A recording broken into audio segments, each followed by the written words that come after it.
Buen día, ingeniero. Mi nombre es César Joel González Oliva y en el presente video se estará explicando la tarea número 1 acerca de optimización y funcionalidades adicionales al código visto en clase. Sin más que decir, comenzamos. A continuación observamos un circuito de Arduino que cuenta con un sensor de temperatura y dos LEDs, uno de color azul y otro de color rojo, los cuales se van a encender en base al valor de la temperatura. Si el valor de la temperatura es mayor o igual a 100, vamos a encender el LED azul y vamos a mantener apagado el LED rojo. Por otro lado, si el valor de la temperatura es mayor o igual a 60 y menor a 100, vamos a mantener encendido el LED rojo y vamos a apagar el LED azul. Y si no cumple ninguna de estas condiciones, no vamos a encender ninguno de los dos. A continuación pasaremos con lo que es el código para poder comprenderlo. Dentro del código ya podemos encontrar en la primera sección lo que es la definición de las variables globales, específicamente lo que son los pines, lo que vamos a encontrar en esta sección de acá. Primero encontramos el pin LED rojo, el cual va a tener el valor de 13, puesto que estará conectado con ese pin digital, tal y como observamos acá. Posterior encontramos el pin LED azul, que va a estar relacionado con el pin digital número 12, tal y como observamos acá. Posterior encontramos el pin sensor, que estará conectado con el pin analógico A0, tal y como podemos observar en esta parte de acá. Si continuamos, encontramos la variable T anterior del tipo long, la cual se utiliza en lo que es milis. Esto vamos a entrar en mayor detalle en la parte de optimización. Si continuamos, vamos a observar que encontramos ya una función que nos va a retornar un flotante y esta a su vez recibe un parámetro de tipo flotante, el cual es el voltaje. Y lo que nos va a retornar es este voltaje por 100. ¿Por qué por 100? Bueno, esto se debe a que un voltio equivale exactamente a 100 grados Celsius dentro de lo que es este sensor.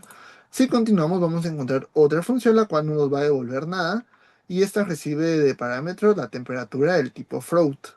Y dentro de dicha función es donde va a ocurrir la magia de poder encender el LED rojo, apagar el azul o viceversa, o apagar ambos, ¿verdad? Dependiendo de la temperatura. Bueno, aquí encontramos el límite rojo de temperatura, el cual es igual a 60, puesto que tal y como mencionamos anteriormente, este iba a ser 60, y el límite azul de temperatura que es igual a 100. Y posterior encontramos este if.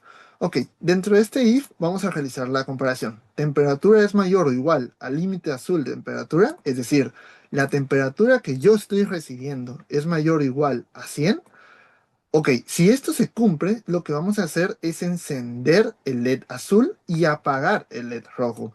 Esto lo realizamos mediante la función digitalWrite, indicamos el pin y con high encendemos y con low apagamos. Si esto no se llega a cumplir, vamos a entrar dentro del else if y vamos a decir, ok, la temperatura es mayor o igual al límite rojo de temperatura, es decir, nuestra temperatura, el valor que yo estoy recibiendo es mayor o igual a 60, por ejemplo, un 80 o un 70. Si esto se llega a cumplir, vamos a encender el LED rojo y vamos a apagar el LED azul. Y si ninguna de estas dos condiciones se cumplen, quiere decir que nuestra temperatura es menor que 60, como por ejemplo 50, 40, 30, 55, 59. Por lo tanto, vamos a apagar ambos LEDs.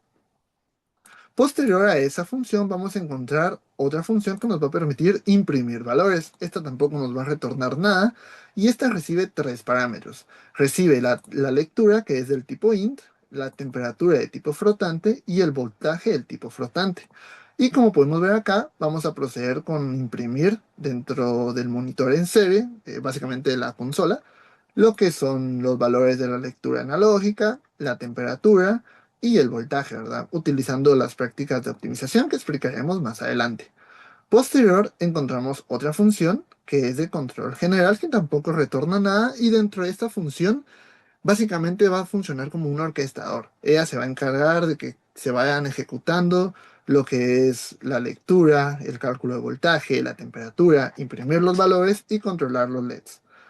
Y es por ello que podemos encontrar que primero se lee justamente la lectura, posterior se convierte la lectura a voltaje, luego obtenemos la temperatura, lo pasamos a nuestra función de oprimir valores y posterior controlamos LEDs para poder encender o apagar en base al valor de la temperatura que hemos obtenido anteriormente. Si continuamos ya encontramos la función para calcular la memoria libre. Esta fue en base a lo que pudimos aprender en clase para poder obtener la cantidad de bytes que tenemos libres. Y básicamente esta función justamente nos sirve para saber cuánta memoria RAM libre tiene nuestro Arduino en tiempo real. Lo que se hace primero es mediante externo acceder a dos variables internas del sistema. En este caso, heap start, que indica dónde empieza el heap, y brkval, que indica hasta dónde ha crecido. Luego declaramos una variable local, la cual se va a guardar dentro de lo que es el stack. Así que su dirección nos va a indicar dónde está el límite actual del stack. Posteriormente, con esto de acá, ampersand v, vamos a obtener esa dirección y vamos a realizar una resta, la posición del stack menos la posición del heap. Si el heap no ha crecido, usamos su inicio. Por otro lado, si ya creció, usamos su posición actual. Y como resultado vamos a obtener la cantidad de bytes que tenemos libres dentro de nuestro Arduino. Eso es lo que se encarga de hacer la presente función. Si continuamos, encontramos la función para imprimir la memoria libre, que esta básicamente únicamente nos va a mostrar dentro del monitor en CB la cantidad de bytes que tenemos libres utilizando nuestra función freeRAM. Posterior ya vamos a encontrar una de las funciones por default de Arduino, que es setup, que esta únicamente, como conocemos, solo se va a ejecutar una vez, ¿verdad? Que es al inicio. Y primero vamos a inicializar los pines, tanto el rojo como el azul, y ambos los vamos a colocar como salida. Posterior vamos a inicializar la comunicación serial para poder ver los datos en pantalla.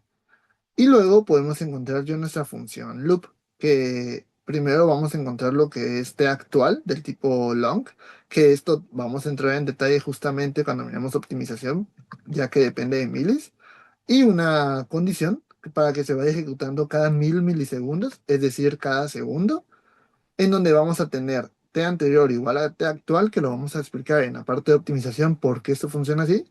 Y acá encontramos el control general de temperatura y LEDs, y posterior encontramos que vamos a imprimir la memoria libre. Y con ello, esto sería el funcionamiento de nuestro código. A continuación se explican las distintas técnicas de optimización que se aplicaron al código. Del lado izquierdo de la pantalla podemos observar el código original y del lado derecho podemos observar el código optimizado. La primera técnica de optimización que se aplicó es la modularización.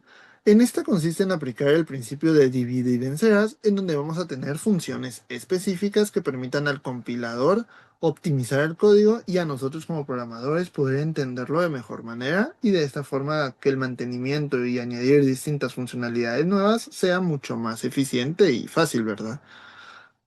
Podemos observar que en el código original teníamos todo dentro del loop. Por otro lado, en nuestro código optimizado podemos ver que dentro del loop únicamente ahora estamos llamando a dos funciones principales, control general e imprimir memoria libre.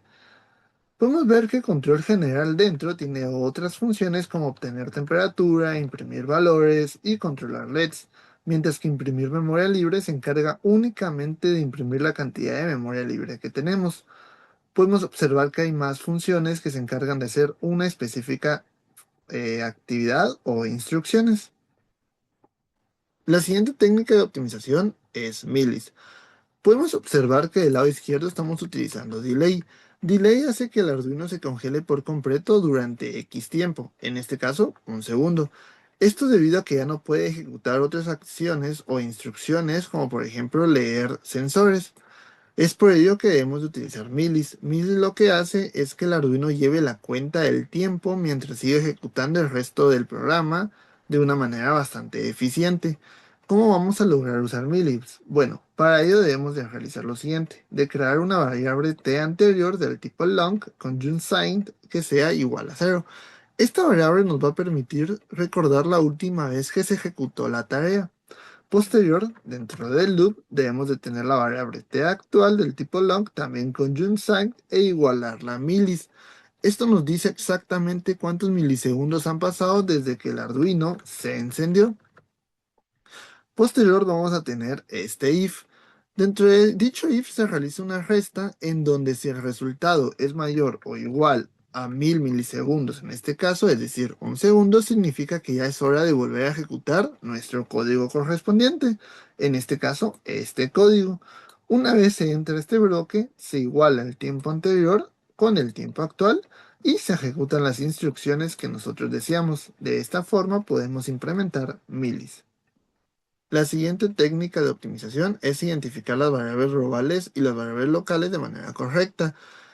Se dejaron en este caso como variables globales únicamente aquellas que necesitan persistir durante toda la ejecución del programa, mientras que las variables locales se manejan en su respectivo ámbito o scope, esto para mejorar la eficiencia del uso de memoria. Por ejemplo, del lado izquierdo, en nuestro código original, podemos observar la variable temperatura umbral, que está acá con un valor de 50. Sin embargo, actualmente nosotros vamos a tener los límites únicamente dentro de nuestra función controlar LEDs, es decir, dentro de este ámbito, debido a que estas variables únicamente se van a utilizar acá, no las vamos a utilizar en todo el programa. Esto permite optimizar el manejo de memoria y los recursos. Podemos observar que como variables globales únicamente quedan aquellas que sí necesitan ser accedidas en todo el programa. Y de esta forma es como se implementaron las variables globales y las variables locales, y es lo que nosotros debemos de preguntarnos. ¿Necesito tener la variable en todo el programa? Entonces, muy probablemente sea global. Mientras que si necesito que viva únicamente en un respectivo scope, esta debe ser local. La siguiente técnica de optimización que se aplicó es macroF. Esto nos permite almacenar cadenas de texto en la memoria flash en lugar de la SRAM, permitiendo reducir el uso de memoria. En nuestro código original podemos observar que en los prints de las cadenas de texto no estamos nosotros utilizando macroF, estamos imprimiendo directamente la cadena, mientras que en nuestro código optimizado ya estamos utilizando macroF. Podemos observar que dice el print y luego la F, y a esto ya le pasamos nuestra cadena. Esto permite que estos caracteres se almacenen en la memoria flash y no ocupen la SRAM, y así optimizar el código. La siguiente técnica de optimización es el uso de const. Básicamente se utilizó la palabra clave const para definir valores que no cambian durante la ejecución del programa, es decir, constantes. Esto permite al compilador optimizar el código de mejor manera y a nosotros como desarrolladores evitar modificar ciertas variables de manera accidental. Por ejemplo, los pines que podemos observar acá son constantes, ¿verdad? Sin embargo, en nuestro código original no lo tenemos definido como tal, al igual que la temperatura umbral que va a funcionar como un límite. Podemos observar que del lado derecho, en nuestro código optimizado, ya tenemos los pines definidos como constantes. Esto permitirá que nuestro compilador optimice estas variables y además nosotros no las vamos a poder modificar por error. De igual forma, nuestros límites podemos observar que también son constantes, esto para que se puedan optimizar y en ningún momento nosotros los podamos llegar a modificar por algún tipo de error. De igual forma, debemos de recordar que siempre es buena práctica también, como desarrolladores, definir las constantes en mayúsculas, tal y como lo podemos visualizar acá, puesto que esto es mucho más fácil de deducir y ya sabemos que se puede referir a una constante. La siguiente técnica de optimización es el uso de byte en lugar de int. En este caso se utilizó el tipo de dato byte en lugar de int para los pines, debido a que estos valores son pequeños y tal y como observamos en clase byte, es ideal cuando se trata de pines o contadores pequeños. Y en nuestro caso estamos utilizando pines. Esto lo podemos observar en nuestras variables de pines, tanto el LED rojo, el LED azul y el pin sensor. En nuestro código original podemos observar que estábamos utilizando int. Sin embargo, en nuestro código optimizado ya estamos utilizando byte. Y esto es mucho más óptimo, puesto que un int equivale a 2 bytes. A continuación ya pasaremos a la simulación.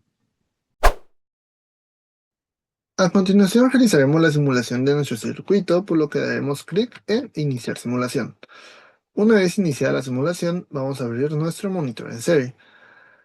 Ok, podemos observar que la temperatura es de 74,71 grados, por lo que nuestro LED rojo se enciende y el LED azul se mantiene apagado. ¿Qué pasa si aumentamos la temperatura? Observamos que ahora la temperatura es de 126,95 grados y se enciende el LED azul, mientras que el LED rojo se mantiene apagado. Y si bajamos la temperatura, ahora observamos que nuestra temperatura es de 12,21 grados, por lo que ambos LEDs se encuentran apagados. Y con ello podemos ver que el funcionamiento es correcto. Adicional, podemos ver que en el monitor en serie se muestra la lectura analógica, la temperatura, el voltaje y la memoria disponible. Sin más que decir, muchas gracias ingeniero por su atención. Tenga un feliz y bendecido día. Hasta la próxima.